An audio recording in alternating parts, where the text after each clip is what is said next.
Babak kedua French Open 2025 menjadi ajang balas dendam paling ditunggu saat Fajar Fikri kembali berhadapan dengan musuh bebuyutan mereka.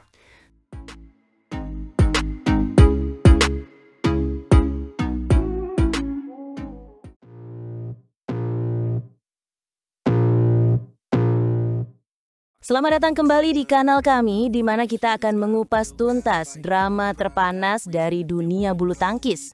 Hari ini, sorotan utama tertuju pada French Open 2025, turnamen Super 750 yang selalu penuh kejutan. Benar sekali, ganda putra andalan kita, Fajar Alfian dan Muhammad Shohibul Fikri baru saja melaju ke babak 16 besar dengan cara yang tidak terduga.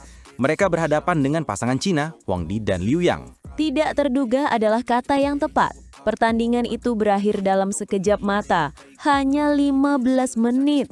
Ini bukan karena Fajar dan Fikri mengeluarkan jurus rahasia, tetapi karena lawan mereka, Liu Yang, terpaksa mundur di pertengahan laga. Betul, Fajar sendiri mengonfirmasi hal ini. Ia mengatakan bahwa kemenangan memang diraih, tetapi bukan dengan cara yang mereka harapkan. Lawan tidak bisa melanjutkan permainan karena cedera. Fajar bahkan sudah melihat pertanda cedera itu saat sesi latihan di Denmark. Ya, Fajar melihat Huang terjatuh saat latihan melompat. Jadi mereka sudah menduga ada sesuatu yang tidak beres. Meskipun menang, Fajar merasa mereka belum sempat benar-benar beradaptasi dengan lapangan gelas arena di Reims, Prancis, karena pertandingan yang terlalu singkat. Kemenangan WO ini memang sebuah keuntungan, memberikan mereka waktu istirahat ekstra. Namun tantangan sesungguhnya baru akan dimulai. Di babak 16 besar, mereka akan bertemu lawan yang sangat mereka kenal, bahkan mungkin terlalu kenal. Ini dia bagian yang paling mendebarkan. Mereka akan kembali berhadapan dengan Daniel Lundgaard dan Mats Westergaard, wakil Denmark yang alot itu. Ini adalah ulangan dari babak 16 besar Denmark Open pekan lalu. Tepat sekali, dan jika kita mengingat kembali pertandingan di Denmark itu bukan sekedar pertandingan biasa. Itu adalah sebuah perang urat syaraf yang berlangsung selama 1 jam lebih, tepatnya 72 menit yang menguras emosi. Saya masih ingat dengan jelas, pertandingan itu penuh dengan intrik dan side war. Kedua pasangan saling memprovokasi, saling menekan, dan atmosfernya begitu tegang.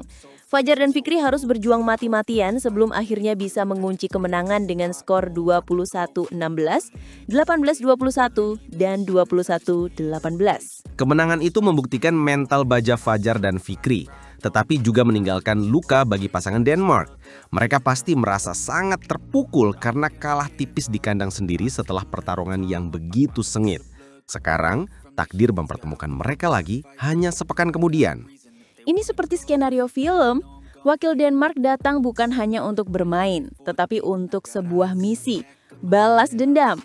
Mereka tidak akan membiarkan kekalahan menyakitkan itu terulang kembali. Mereka akan membawa semua frustasi dan amarah dari kekalahan sebelumnya ke lapangan.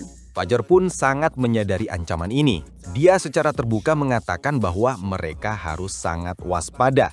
Pertemuan di Denmark adalah bukti bahwa Daniel dan Mats bukanlah lawan yang bisa diremehkan. Skor tekat dan permainan rubber game menunjukkan level mereka yang seimbang. Fajar menekankan pentingnya menjaga fokus dari awal hingga akhir. Melawan pasangan yang terbakar api dendam, lengah sedikit saja bisa berakibat fatal. Setiap poin akan menjadi pertarungan mental. Siapa yang goyah lebih dulu, dialah yang akan kalah. Apalagi Fajar dan Fikri datang ke French Open dengan ambisi besar. Setelah hanya menjadi runner-up di Denmark Open, mereka tentu ingin meraih hasil yang lebih baik. Target mereka, tanpa diragukan, adalah gelar juara. Namun Fajar tetap rendah hati. Dia bilang ingin menikmati setiap prosesnya, apalagi mengingat dia dan Fikri adalah pasangan yang relatif baru.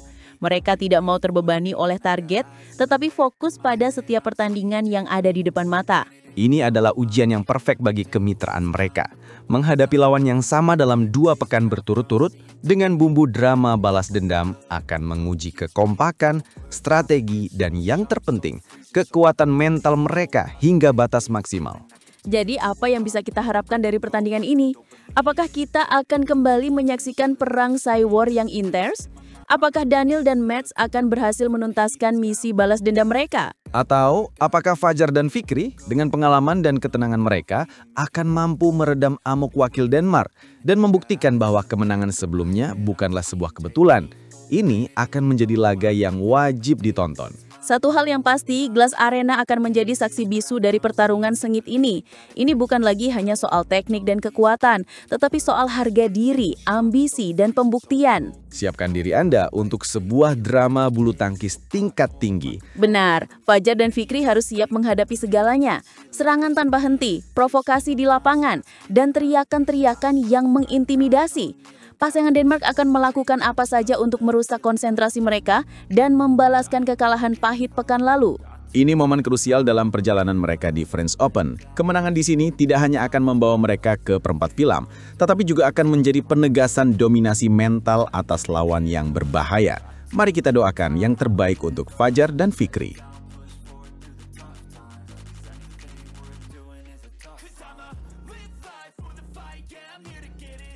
Sempat dibuat bingung di awal laga, ganda putra Indonesia Sabar _Reza justru mengamuk dan membantai wakil Jepang untuk mengunci tiket 16 besar French Open.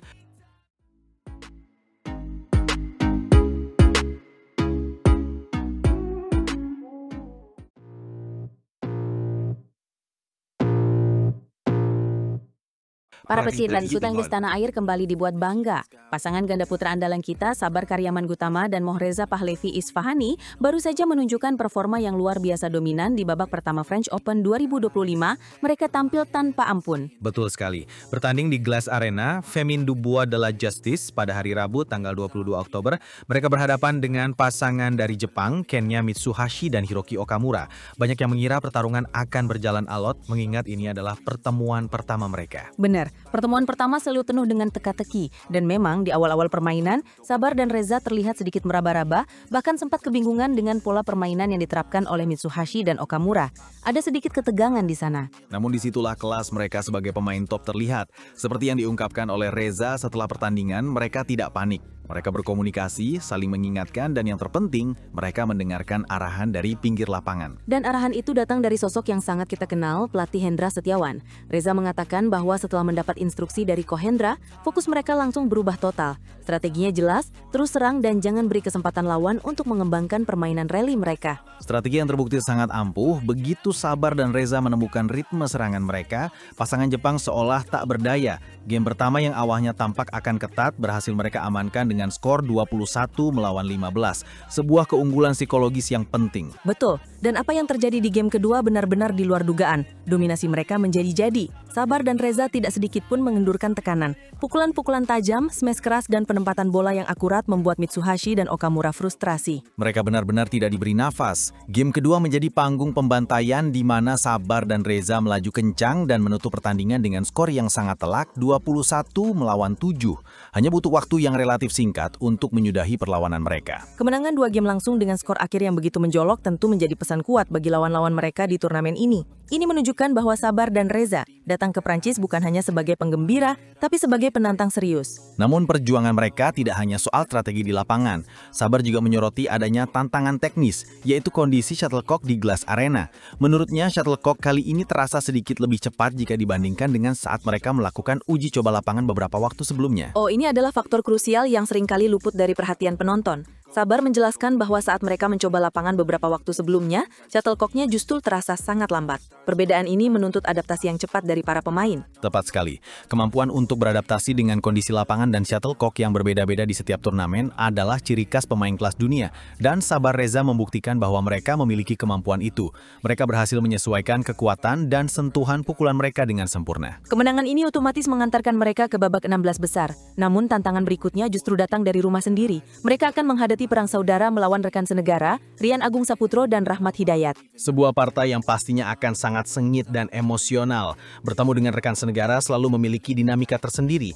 Mereka saling mengenal gaya bermain satu sama lain, kekuatan dan juga kelemahannya. Ini akan menjadi pertarungan adu strategi dan mental. Dan Reza pun sudah mengantisipasi hal ini. Dia menegaskan bahwa mereka akan bermain semaksimal mungkin dan sudah siap 100%. Besok kami akan bertemu dengan Rian dan Rahmat dan kami pasti akan bermain semaksimal mungkin. Kami sudah siap untuk menjaga kondisi kondisi dan fokus pada pertandingan besok. Begitu katanya. Sikap yang sangat profesional, meskipun akan berhadapan dengan teman sendiri, tidak ada kata main-main. Di lapangan, mereka adalah lawan yang sama-sama menginginkan kemenangan untuk melaju ke babak 4 besar French Open. Di sisi lain, Sabar menambahkan bahwa meskipun target mereka adalah untuk tampil lebih baik di setiap pertandingan, hal yang paling penting saat ini adalah untuk tetap fokus dari satu laga ke laga yang lainnya dan mencoba menikmati setiap momen di turnamen ini. Sebuah filosofi yang bagus, tidak terlalu terbebani dengan target yang jauh di depan, tetapi fokus pada apa yang ada di hadapan mereka. Ini membantu mereka untuk bermain lebih lepas dan tanpa tekanan seperti yang kita lihat pada pertandingan babak pertama ini. Jadi para BL wajib menyiapkan dukungan penuh untuk laga perang saudara besok. Siapapun yang menang, satu tiket perempat besar French Open 2025 sudah pasti milik Indonesia di nomor ganda putra. Benar, kita doakan saja yang terbaik bagi kedua pasangan. Semoga mereka bisa menunjukkan permainan kelas dunia dan yang paling penting semoga tidak ada yang mengalami cedera. Mari kita nantikan bersama pertarungan Sabar Reza melawan Rian dan Rahmat.